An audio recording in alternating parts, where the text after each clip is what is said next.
নমস্কার বন্ধুরা, কেমন আছো তোমরা সবাই? আশা করি তোমরা সবাই খুব ভালো আছো। আমিও কিন্তু খুব ভালো আছি। তো চলে এলাম আবারও একটা নতুন ভিডিও নিয়ে আমার চ্যানেল স্বপ্নের সংসার ব্লগে। তোমাদের সবাইকে স্বাগত। তো চলো আজকের ভিডিওটা শুরু করা যাক। আজকের বারটি হচ্ছে বৃহস্পতিবার, এখন বাজে সকাল 7টা। তো এখন থেকেই কিন্তু আমি আমার ভিডিওটা শুরু করছি।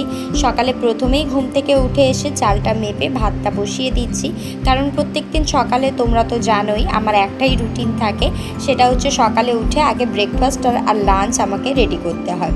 তো সকালে উঠে সবাই নর্মালি কী করে, ব্রাশ করে, টিফিন করে, কিন্তু আমার কিন্তু সম্পূর্ণ উল্টো। তোমাদের দাদাভাই যেহেতু অফিসে যায়, তার কারণে আমাকে সকালে উঠে প্রথমে ব্রেকফাস্ট রেডি করতে হয়, তারপরে লাঞ্চ রেডি করতে হয়, তারপরে আমার ছোট্ট একটা 2 বছরের বাচ্চা আছে, তার সেবা যত্ন করতে হয়, তারপরে গিয়ে আমি আমার সকালের ব্রেকফাস্টটা করতে পারি।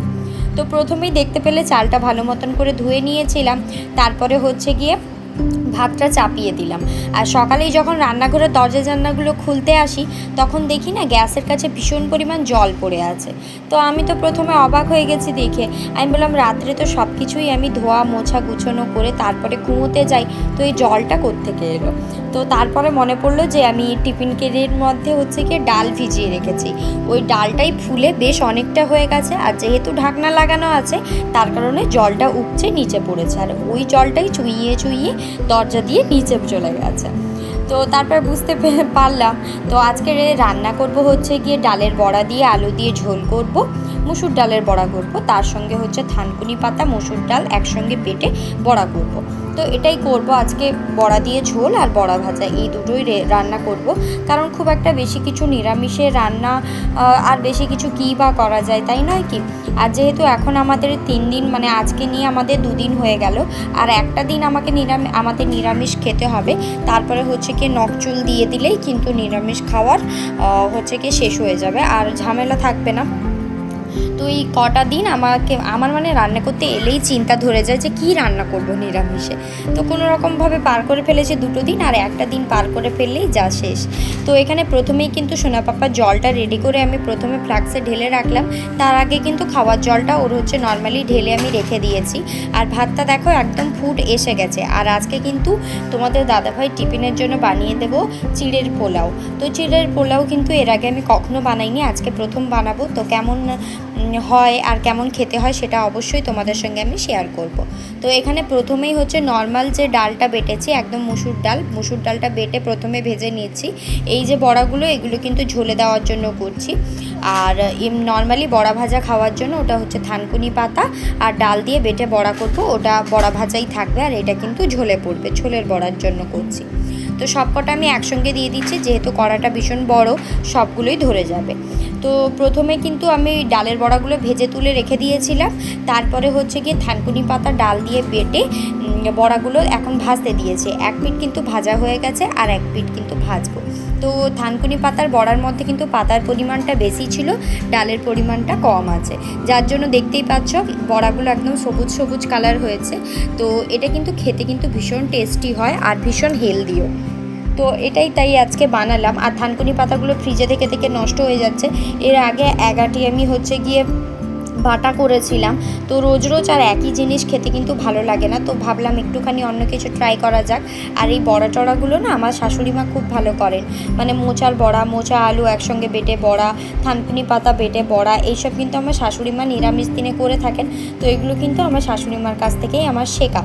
তো ওনার কাছ থেকে শিখে আমিও এখন বানাতে বেশ ভালো শিখে গেছি। আর বড়া টড়া ভাজতে যেমন আমি ভালোবাসি, তেমন খেতেও ভালোবাসি। আমার হচ্ছে কি তেলে ভাজা ভীষণ প্রিয়। তোমরা যারা যারা আমার ভিডিও দেখো তারা তো অবশ্যই জানো, কিন্তু তোমাদের দাদাভাই খায় না বলে আমার আর খেয়ে ওঠা হয় না। তো তারপরে সবকটা বড়া একদম লালচে করে আমি ভেজে নিয়েছি, এখন হচ্ছে তুলে নিচ্ছি। সবকটা তুলে নেওয়ার পরে কিন্তু এই যে এক্সট্রা তিলটা আছে, এর মধ্যেই হচ্ছে কি তোমাদের দাদাভাই ব্রেকফাস্টটা আমি রেডি করব। তোমাদের দাদাভাইয়ের বলাটা ভুল, আজকে যে ব্রেকফাস্টটা বানাবো ওটা আমিও খাবো। কারণ হচ্ছে গিয়ে আজকে চিড়ের পোলাও বানাবো। চিড়ের পোলাও এর আগে আমি কখনো খাইও নি, বানাইও নি, তো আজকে প্রথম বানাবো, দেখা যাক কেমন হয়। আমি কিন্তু ইউটিউব দেখেই ট্রাই করছি।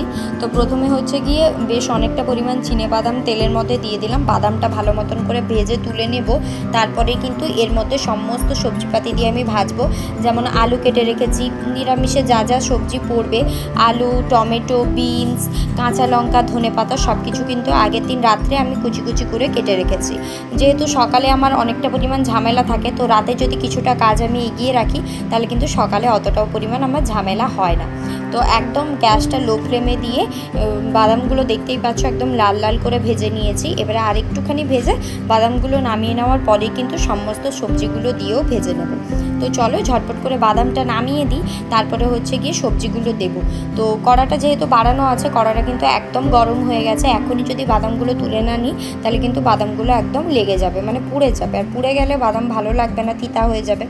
তো তুলে নিলাম। আর এতে কিন্তু বেশ অনেকটা পরিমাণই তেল ছিল, কারণ বড়া ভাজাতে আমি অনেকটা পরিমাণ তেল দিয়েছিলাম। অতটা পরিমাণ তো তেল লাগেনি, তেলটা কড়াতে অনেকটাই ছিল।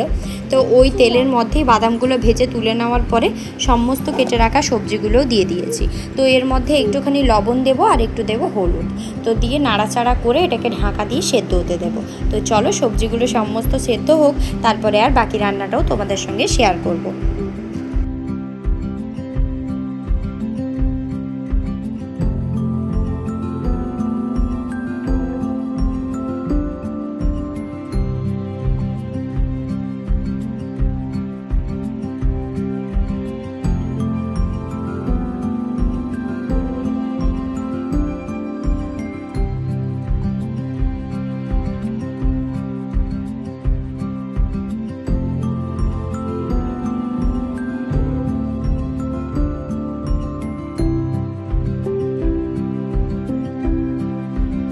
ঢাকা দিয়ে লো ফ্লেম করে রেখেছিলাম। সবজিগুলো তো আমার ভালো মতন করে সেদ্ধ হয়ে গেছে, কিন্তু লালচে রঙটা আসেনি। তো ভাবলাম একটু কড়া করে ভেজে নিই, লালচে রঙটাও চলে আসবে।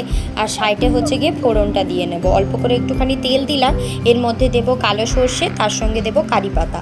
তো অনেকে জিরে দিয়ে থাকে, কিন্তু তোমাদের দাদাভাই বললো যে কালো সর্ষে দিতে, তাই কিন্তু কালো সর্ষে দিচ্ছি। একটুখানি কালো সর্ষে দিলাম, বেশি একটা দেবো না কারণ তিতা লাগবে।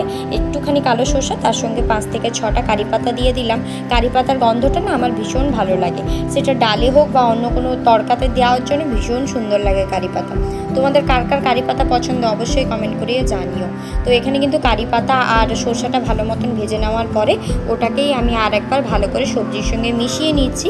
এবারে এর মধ্যে ধুয়ে রাখা চিড়াটাও দিয়ে দেবো।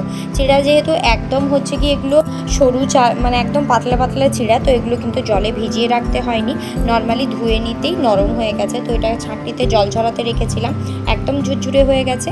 এখন এটার সঙ্গে বাদাম দিয়ে ভালো মতন করে সবজি, বাদাম, চিড়ে সব কিছু ভালো মতন করে আরেকবার ভেজে নিলেই আমাদের চিড়ের পোলাও রেডি হয়ে যাবে। তো এটা বানানো তো ভীষণ সোজা, আর খেতেও কিন্তু ভীষণ টেস্টি, আর তেমন হেলদিও। যারা যারা ডায়েট করছো তাদের জন্য তো এটা ভীষণ ভালো খাবার। তো আমার তো ডায়েট করার দরকার পড়ে না, কারণ ভগবান আমাকে একটা অশেষ ক্ষমতা দিয়েছেন যে তুই যাই খেয়ে নে, তুই কিন্তু কোনোদিন মোটা হবি না। তো তার জন্য আমি যা খুশি তা খেতে পারি। আমার সোনা পাপা হওয়ার আগে কেন, সোনা পাপা হওয়ার পরে কেন, আমার কিন্তু 50 কেজির ওপরে কখনো ওজন ওঠে না। তো এটা ভগবানের দান বলতে পারো। অনেকে আছে একটুখানি খেলেই দেখি কত পরিমাণ ওজন বেড়ে যায়। তো এখানে কিন্তু একটু লবণ কম লাগছিল, তো একটু লবণ দিলাম, সাথে একটুখানি মিষ্টি দিলাম। কারণ এই পোলাও জিনিসটায় একটু লবণ আর মিষ্টির পরিমাণটা ব্যালেন্স না হলে কিন্তু বেশ ভালো লাগে না। একদম অল্প পরিমাণ মিষ্টি দিয়েছি, কারণ তোমাদের দাদাভাই তো মিষ্টি খায় না, খুব একটা মিষ্টি লাগলে ও আবার খাবে না। তো একদম অল্প পরিমাণে একটুখানি মিষ্টি ছড়িয়ে দিলাম। এবারে এটাকে ভালো মতন করে হচ্ছে মিশিয়ে নেব। মিশিয়ে নেওয়ার পরে কিন্তু এটাকে নামিয়ে নেব। এরপরে যে ঝোলটা হবে এটা কিন্তু আমি আর করব না, এটা তোমাদের দাদাভাই বসাবে, আর আমি আমার সংসারের বাকি কাজকর্মগুলো করব। যেমন জামা কাপড়গুলো একটু সার্পে দিয়ে দেবো, ঘর তোর ঝাড় দেবো। তো জামা কাপড় সার্পে দিয়ে ঘর তোর ঝাড় দিয়ে ঘুরে এসে দেখি তোমাদের দাদাভাই ডালের বড়ার ঝোল একেবারে রেডি। আর এখানে বড়া ভাজাগুলো তো আমি বানিয়েছিলাম, সাথে তো গরম গরম ভাত ছিল। তারপরে সমস্ত কিছু গুছিয়ে দেওয়ার পরে তোমাদের দাদাভাই তো নিয়ে অফিস বেরিয়ে গেছে। তারপরে এখন আমি বসেছি সকালে জল খাবার খেতে। তো উপমা নিয়েছি, সাথে নিয়েছি দুটো বিস্কিট। আচ্ছা, বিস্কিটটা নিয়ে এসেছি তার কারণ তোমাদের সোনা পাপা চায়ে ডুবিয়ে বিস্কিট খেতে ভীষণ পছন্দ করে, আর বিস্কিট না নিয়ে এলেই কান্নাকাটি করে। তো বিস্কিট নিয়ে এসেছি, ও চায়ে ডুবিয়ে খাচ্ছে আর আমি উপমাটা খেয়ে অনেকক্ষণ বসে বিশ্রাম করছিলাম। তারপরে এসেছি এখন সকালে যে জামা কাপড়গুলো জলে চাপিয়ে রেখেছিলাম ওইগুলোকেই এখন ভালো করে কাচা ধোয়া করে নিতে। তো একটুখানি কেচে নেব, তাহলেই পরিষ্কার হয়ে যাবে।